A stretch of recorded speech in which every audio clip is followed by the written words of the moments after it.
The City Council has recommended that the number of shared houses be capped across the city. We exclusively talked to the man who flew a drone over the city illegally. They just said it's against the rules, and we had an argument about what the technicalities of it were. They weren't sure, I wasn't sure. And in sport, Lincoln City manager Chris Moyses still believes his out-of-form Imps can reach the playoffs this season. We're not far away, you know, it's one win, we're only 7 points off the playoffs still. And the mix is, well, it's all to play for, isn't it?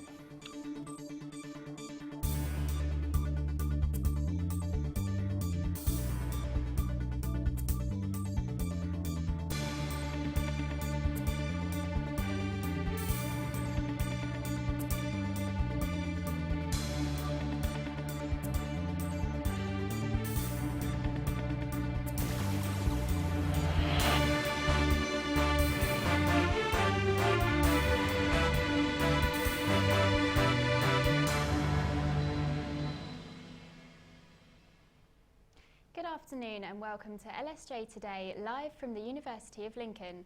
I'm Lucy Hickmott. And I'm Adam Tomlinson. We have all the news from around the region, but first our top story. Students fear rent prices will soar after the City Council has recommended capping the number of shared houses.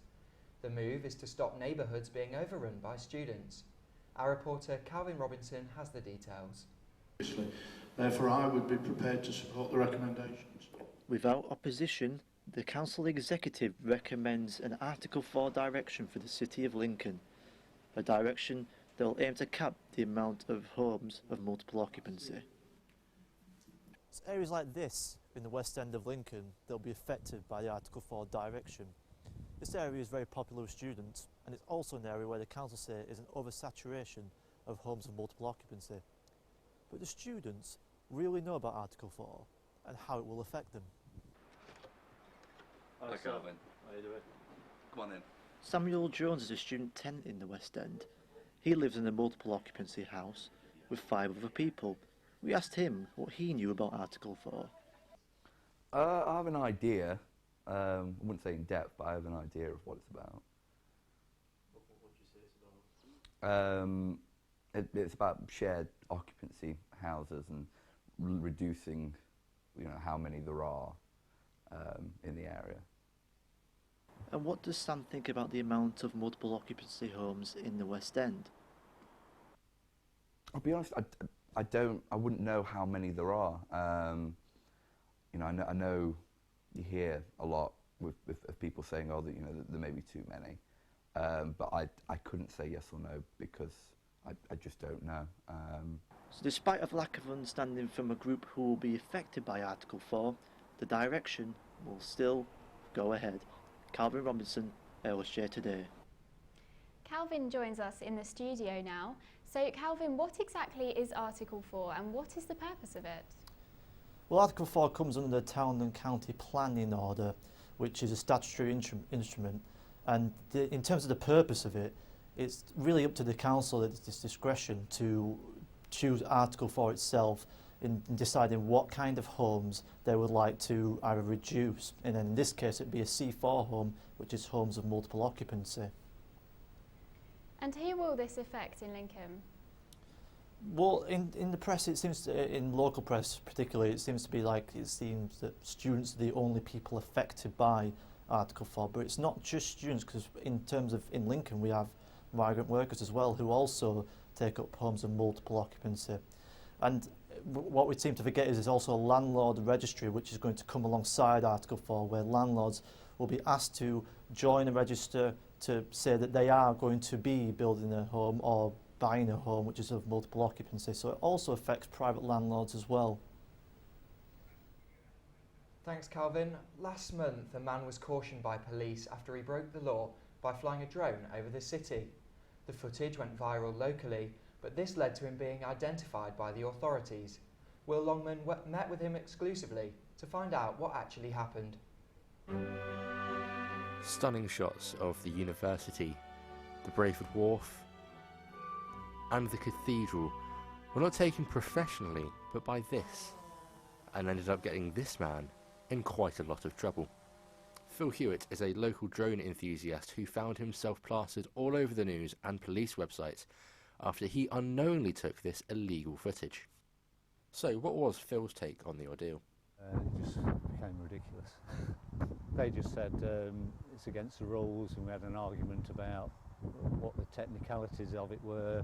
They weren't sure, I wasn't sure, and they said they'd had experts look at it, and when it was over the cathedral it was above the certain height that you're allowed, but my drone's programmed in, it can't go above that height, but they're experts. What do these experts say about using drones? What I can say is the ownership and use of drones in itself is not unlawful, but in certain circumstances their use may contravene air safety legislation, and they can also be used to commit more traditional offences such as assaults, damage, harassment or voyeurism. So if you want to fly your drone, how do you avoid getting into trouble? Well, one of the first rules is avoid flying over people and structures that aren't in your control. This means avoiding built-up areas. Another rule is that you must keep the drone in sight at all times. A third rule is that you must have a license to be able to make money off the footage you take. A final tip would be to bear in mind that it's not just people that take issue with drones. It's because they're locked in.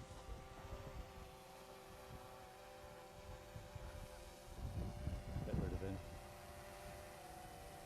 Will Longman, LSJ Today. Traders have begun moving out of Lincoln's Cornhill Market, making way for a bigger plan. The Lincolnshire Co-op is investing £12 million to attract more high-end shops and restaurants to the new and improved Cornhill Exchange. The City Council has also added an additional £29 million transport hub to the area. Most of the traders from the market have moved to the Sinsel Street area or the Central Market. The goal for shop owners and traders alike is to revamp the market so that it rivals other shopping areas in Lincoln. Eunice Porter, owner of 2x2 Pet Supplies and head of the National Market Traders Federation, believes the restoration will benefit traders. Hopefully when they move the bus station and they've redeveloped the whole street and it all looks a lot more modern than it does now, hopefully then the tourists and the visitors to Lincoln will be directed down the street towards the waterside, and they'll feel like they're just popping to the market on the way past, so we'll be able to carry on trading and hopefully business will improve.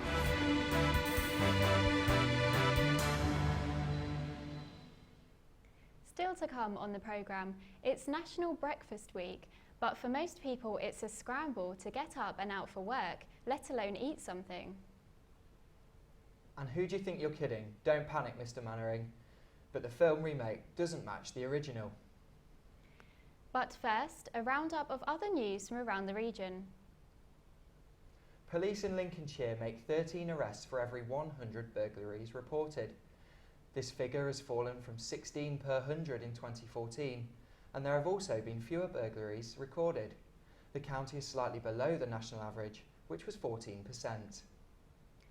The Breathitt water clock could soon chime again after 10 years of silence. The top half of the sculpture is being removed today and the internal workings are being inspected. Funding has been found for the repair and to keep the clock ticking for the next 5 years. The carcasses of 3 sperm whales that washed up on Skegness Beach have been taken to landfill overnight. It took a team of 14 people 9 hours to remove the bodies, which weighed 30 tonnes each. Experts are still trying to work out how and why so many whales died in the close proximity at the same time. As technology continues to advance, 2016 has been dubbed the year of artificial intelligence by experts at Microsoft. And as predicted, Google have kicked off the year with what they're calling a breakthrough. With the latest on this and more, here's Martin Hollinshead with a Tech Talk. Yes, that's right. An AI program developed by Google has beaten the European champion of the board game Go. The Chinese game is a lot harder for a computer to play than chess due to the many different ways a match can unfold. Google software was able to beat its human opponent by 5-0. Now, how did you used to spend your time when you were a child? Playing outside, watching TV, or how about surfing the web? A report by the research agency Childwise has suggested that for the first time ever, young people now spend more time online than watching TV. It says that on average, children use the internet for 3 hours a day, as opposed to just over 2 hours a day in front of the telly. And while the Back to the Future craze has died down, the car company DeLorean has revealed that they will be producing the iconic car from the films again next year. 300 DMC-12 models will be built for release in 2017. However, you'll need a fair bit of cash, as one will set you back more than £70,000. And that's the Tech Talk. Television comedy Dad's Army has been entertaining us for the last 40 years. Indeed, the BBC are currently rerunning the series, but will it make it on the big screen? Our entertainment reporter Rachel Lowes gives us her verdict. The year is 1944. On the brink of defeat, our nation has a secret weapon. These heroes are Britain's last line of defence. It's a programme known and loved by thousands, and now Dad's Army has been turned into a movie. However, the much-anticipated film has received mixed reviews, with some saying it's better than ever, and others saying the film is permission to panic. But if you do want to see it, the film, starring the likes of Catherine Zeta-Jones and Bill Nighy, comes to screens all over the country on the 5th of February. And from the big screen to the small screen, Homeland star Damian Lewis was told he was too privileged to take part in his local comprehensive school's 50th anniversary celebrations. The actor, who was educated at Eton, was shunned by a petition signed by 100 respondents. He responded to those claims, stating that it was the anniversary and the celebration of his community. And finally, we all remember Beatrix Potter's famous children's stories, but now, more than 40 years since the last of her tales was published, a recently discovered lost story will be released. Kitty and Boots was found in a long-forgotten manuscript 2 years ago and has been illustrated by Quentin Blake. That's all your entertainment for today. Back to you. Thanks for that, Rachel. Now let's have a look at this sport. And despite going 11 games without a win, Lincoln City manager Chris Moyses believes their form can be turned around. Our sports reporter Catherine Talbot has more.